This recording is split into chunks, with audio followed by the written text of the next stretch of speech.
ಯೇಸುವಿಗೆ ಸ್ತೋತ್ರ. ಇಂದು 16 ಜೂನ್ 2026. ಎಲ್ಲರಿಗೂ ಶುಭೋದಯ. ಈ ದಿನದ ಧ್ಯಾನ ಭಾಗ ಇಬ್ರಿಯರಿಗೆ ಬರೆದ ಪತ್ರಿಕೆ 3ನೇ ಅಧ್ಯಾಯದ 7ರಿಂದ 11 ವಾಕ್ಯ. 7ನೇ ವಾಕ್ಯವನ್ನು ಓದಿ ಕೇಳುವ.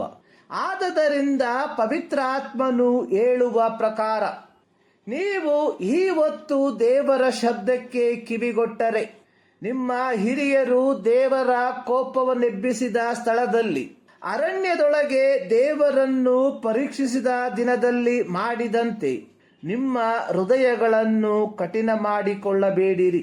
ದೇವರು ಮನುಕುಲವನ್ನು ನರಕಕ್ಕೆ ದೂಡಲು ಸೃಷ್ಟಿಸಲಿಲ್ಲ.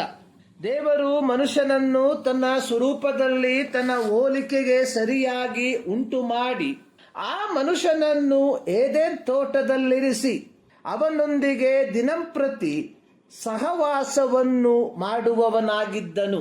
ಆದಿಕಾಂಡ 3:8 ವಾಕ್ಯ.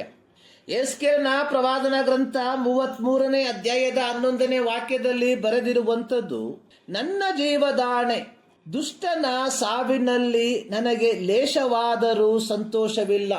ಅವನು ತನ್ನ ದುರ್ಮಾರ್ಗವನ್ನು ಬಿಟ್ಟು ಬಾಳುವುದೇ ನನಗೆ ಸಂತೋಷ. ಇಸ್ರಾಯೇಲ್ ವಂಶದವರೇ, ನಿಮ್ಮ ದುರ್ಮಾರ್ಗವನ್ನು ಬಿಟ್ಟು ಬಿಡಿರಿ, ನೀವು ಸಾಯಲೇಕೆ. ಇದು ಕರ್ತನಾದ ಯೆಹೋವನ ನುಡಿ. ಪೇತ್ರನು ತನ್ನ ಪತ್ರಿಕೆಯಲ್ಲಿ ಬರೆದಿರುವಂಥದ್ದು, ಕರ್ತನು ತನ್ನ ವಾಗ್ದಾನವನ್ನು ನೆರವೇರಿಸುವುದಕ್ಕೆ ತಡ ಮಾಡುತ್ತಾನೆಂಬುದಾಗಿ ಕೆಲವರು ಅರ್ಥ ಮಾಡಿಕೊಂಡಿರುವ ಪ್ರಕಾರ ಆತನು ತಡ ಮಾಡುವವನಲ್ಲ.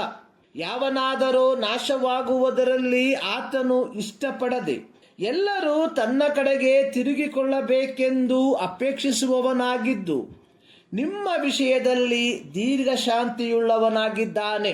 2 ಪೇತ್ರ 3:9.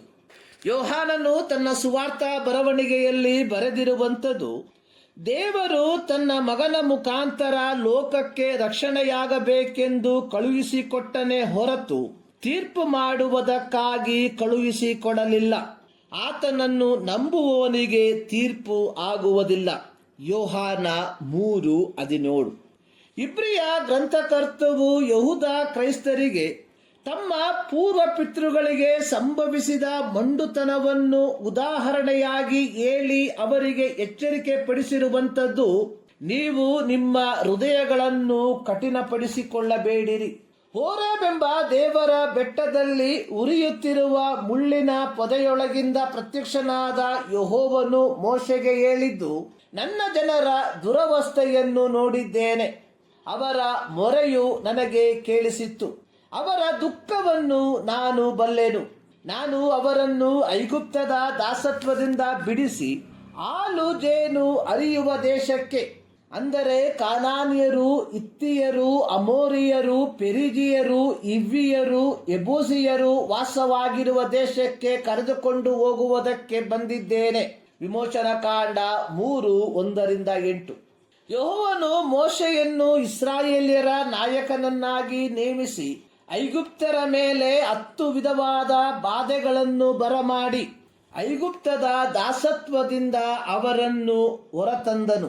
ಇಸ್ರಾಯೇಲ್ಯರು ಐಗುಪ್ತ ದೇಶದಿಂದ ಹೊರಟ 3ನೇ ತಿಂಗಳಿನಲ್ಲಿ ಸೀನಾಯಿ ಅರಣ್ಯಕ್ಕೆ ಬಂದರು. ವಿಮೋಚನಕಾಂಡ 19:1. ಯೆಹೋವನು ಇಸ್ರಾಯೇಲ್ಯರಿಗೆ ಸೀನಾಯಿ ಅರಣ್ಯದಲ್ಲಿ ದಶಾಜ್ಞೆಗಳನ್ನು ಕೊಟ್ಟನು ಮತ್ತು ಅವರ ಮಧ್ಯದಲ್ಲಿ ವಾಸಿಸುವುದಕ್ಕಾಗಿ ದೇವದರ್ಶನ ಗುಡಾರದ ಮಾದರಿಯನ್ನು ತೋರಿಸಿದನು. ವಿಮೋಚನಕಾಂಡ 25:8-9. ಇಸ್ರಾಯೇಲ್ಯರು ಸೀನಾಯಿ ಅರಣ್ಯದಲ್ಲಿ ವಾಸಿಸುವವರಾಗಿ ದೇವದರ್ಶನ ಗುಡಾರವನ್ನು ಅದರ ಇತರೆ ಪರಿಕರಗಳನ್ನು ಮಾಡಿ ಮುಗಿಸಿದರು. ವಿಮೋಚನಕಾಂಡ 39:42-43. ಇಸ್ರಾಯೇಲ್ಯರು ಐಗುಪ್ತ ದೇಶದಿಂದ ಹೊರಟ 2ನೇ ವರ್ಷದ 2ನೇ ತಿಂಗಳಿನಲ್ಲಿ ಸೀನಾಯಿ ಅರಣ್ಯದಿಂದ ಹೊರಟು ಪಾರಾನ್ ಅರಣ್ಯಕ್ಕೆ ಸೇರಿಕೊಂಡರು. ಪಾರಾನ್ ಅರಣ್ಯದಲ್ಲಿದ್ದಾಗ ಮೋಶೆ ಯೆಹೋವನ ಅನುಮತಿಯ ಮೇರೆಗೆ ಕಾನಾನ್ ದೇಶವನ್ನು ಸಂಚರಿಸಿ ನೋಡುವುದಕ್ಕೆ ಇಸ್ರಾಯೇಲ್ಯರ 12 ಗೋತ್ರಗಳಿಂದ ಒಬ್ಬೊಬ್ಬರಂತೆ 12 ಮಂದಿಯನ್ನು ಆರಿಸಿ ಕಳುಹಿಸಿಕೊಟ್ಟನು. ಅರಣ್ಯಕಾಂಡ 13:3. ಹೋದಂತ 12 ಮಂದಿ 40 ದಿವಸಗಳ ಪರ್ಯಂತರ ಕಾನಾನ್ ದೇಶವನ್ನು ಸಂಚರಿಸಿ ಅಲ್ಲಿಂದ ದಾಳಿಂಬ ಹಣ್ಣುಗಳನ್ನು, ಅಂಜೂರದ ಹಣ್ಣುಗಳನ್ನು ಹಾಗೂ 1 ಗೊಂಚಲು ದ್ರಾಕ್ಷೆ ಹಣ್ಣನ್ನು ಇಬ್ಬರು ಒಂದು ದಿಮ್ಮಿಗೆ ಕಟ್ಟಿಕೊಂಡವರಾಗಿ ಹೊತ್ತುಕೊಂಡು ಪಾರಾನ್ ಅರಣ್ಯದಲ್ಲಿದ್ದ ಇಸ್ರಾಯೇಲ್ ಸಮೂಹದವರ ಬಳಿಗೆ ಬಂದರು. ಅರಣ್ಯಕಾಂಡ 13:21-24. ಬಂದ 12 ಮಂದಿಯಲ್ಲಿ ಯೆಹೂದ ಕುಲದ ಕಾಲೇಬನು ಹಾಗೂ ಎಫ್ರಾಹಿಂ ಕುಲದ ಯೆಹೋಶುವನು ಹೊರತುಪಡಿಸಿ ಮಿಕ್ಕ 10 ಮಂದಿ ಜನರ ಮನಸ್ಸನ್ನು ಕಲಕಿದರು. ಅವರು ಕೊಟ್ಟಂತಹ ವರದಿ, ಅಲ್ಲಿ ಉನ್ನತ ಪುರುಷರನ್ನು ನೋಡಿದೆವು. ದಕ್ಷಿಣ ಸೀಮೆಯಲ್ಲಿ ಅಮಾಲೇಕ್ಯರು, ಬೆಟ್ಟದ ಸೀಮೆಯಲ್ಲಿ ಹಿತ್ತಿಯರು, ಯೆಬೂಸಿಯರು, ಅಮೋರಿಯರು, ಯೋರ್ದಾನ್ ಹೊಳೆಯ ಬಳಿಯಲ್ಲಿ ಕಾನಾನ್ಯರು ವಾಸವಾಗಿದ್ದಾರೆ. ನಾವು ಅವರ ಮುಂದೆ ಮಿಡತೆಗಳಂತೆ ಇದ್ದೇವೆ ಎಂದರು. ವಿಮೋಚನಕಾಂಡ 3:8 ಯೆಹೋವನು ಮೋಶೆಗೆ ಯಾವ ಯಾವ ಜನಾಂಗದವರು ವಾಸಿಸುವ ಪ್ರದೇಶವನ್ನು ಇಸ್ರಾಯೇಲರಿಗೆ ಕೊಡುತ್ತೇನೆಂಬುದಾಗಿ ವಾಗ್ದಾನ ಮಾಡಿದನು. ಅದೇ ಜನಾಂಗದವರನ್ನು ನೋಡಿ ಬಂದಂತಹ 10 ಮಂದಿ ಹೇಳಿದಂಥದ್ದು ಅವರ ಮುಂದೆ ನಾವು ಮಿಡತೆಗಳಂತೆ ಎಂಬುದಾಗಿ. ಈ ವರದಿಯನ್ನು ಕೇಳಿ ಜನರು ಮೋಶೆ ಆರೋನರಿಗೆ ವಿರೋಧವಾಗಿ ಗುಣುಗುಟ್ಟುವವರಾಗಿ, ನಾವು ಐಗುಪ್ತದಲ್ಲಿ ಸತ್ತಿದ್ದರೆ ಎಷ್ಟೋ ಮೇಲಾಗಿತ್ತು, ಈ ಅರಣ್ಯದಲ್ಲಿ ಯಾದರೂ ಸತ್ತಿದ್ದರೆ ಮೇಲಾಗಿತ್ತು. ಯೆಹೋವನು ನಮ್ಮನ್ನು ಯಾಕೆ ಕತ್ತಿಯಿಂದ ಸಾಯಿಸುವುದಕ್ಕೆ ಈ ದೇಶಕ್ಕೆ ಬರಮಾಡಿದ್ದಾನೆ? ನಮ್ಮ ಹೆಂಡರು ಮಕ್ಕಳು ಪರರ ಪಾಲಾಗುವರು ಎಂದು ಹೇಳುವವರಾದರು. ಇವರ ಗುಣುಗುಟ್ಟುವಿಕೆಯನ್ನು ಕೇಳಿಕೊಂಡ ಯೆಹೋವನು ಮೋಶೆಗೆ ಹೇಳಿದ್ದೇನೆಂದರೆ, ಈ ಜನರು ಎಷ್ಟರ ಮಟ್ಟಿಗೆ ನನ್ನನ್ನು ಅಲಕ್ಷ್ಯ ಮಾಡುವರು ಎಂದು ಕೇಳಿದನು. ಮತ್ತು ಯೆಹೋವನು ಇಸ್ರಾಯೇಲ್ ಸಮೂಹಕ್ಕೆ ಹೇಳಿದ್ದು, ನೀವು ನನಗೆ ಕೇಳಿಸುವಂತೆ ಅಂದುಕೊಂಡ ಪ್ರಕಾರವೇ ನಾನು ಮಾಡುತ್ತೇನೆ. ನೀವು ನನಗೆ ವಿರೋಧವಾಗಿ ಗುಣುಗುಟ್ಟಿದ್ದರಿಂದ ನಿಮ್ಮಲ್ಲಿ 20 ವರ್ಷ ಪ್ರಾಯ ಮೊದಲುಗೊಂಡು ಹೆಚ್ಚಾದ ವಯಸ್ಸುಳ್ಳವರು ಈ ಅರಣ್ಯದಲ್ಲಿಯೇ ಸಾಯುವರು. ನೀವು 40 ವರ್ಷ ಅರಣ್ಯವಾಸಿಗಳಾಗಿರಬೇಕು. ನೀವು ದೇಶವನ್ನು ಸಂಚರಿಸಿ ನೋಡಿದ 40 ದಿನಗಳಿಗೆ ಸಮವಾಗಿ ದಿನವೊಂದಕ್ಕೆ 1 ಸಂವತ್ಸರದ ಮೇರೆಗೆ 40 ವರ್ಷ ನಿಮ್ಮ ಪಾಪದ ಫಲವನ್ನು ಅನುಭವಿಸುವವರಾಗಿ ನಾನು ಕೈಬಿಟ್ಟವರ ಗತಿ ಎಂಥದೆಂದು ತಿಳುಕೊಳ್ಳಬೇಕು. ಅರಣ್ಯಕಾಂಡ 14:1-34 ಇದರ ಪೂರ್ಣ ಚರಿತ್ರೆಯನ್ನು ಕಾಣುತ್ತೇವೆ.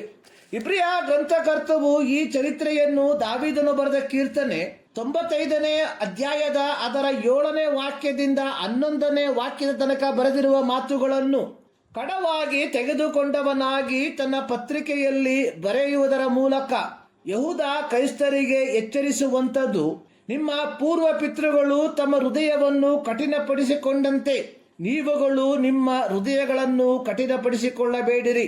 ಪ್ರೀತಿಯ ದೇವಜನರೇ, ಇಸ್ರಾಯೇಲರಿಗೆ ಸಂಭವಿಸಿರುವಂಥದ್ದು ಹೊಸ ಒಡಂಬಡಿಕೆಯ ದೇವಜನರಾದ ನಮಗೆ ಒಂದು ಪಾಠದಂತಿದೆ.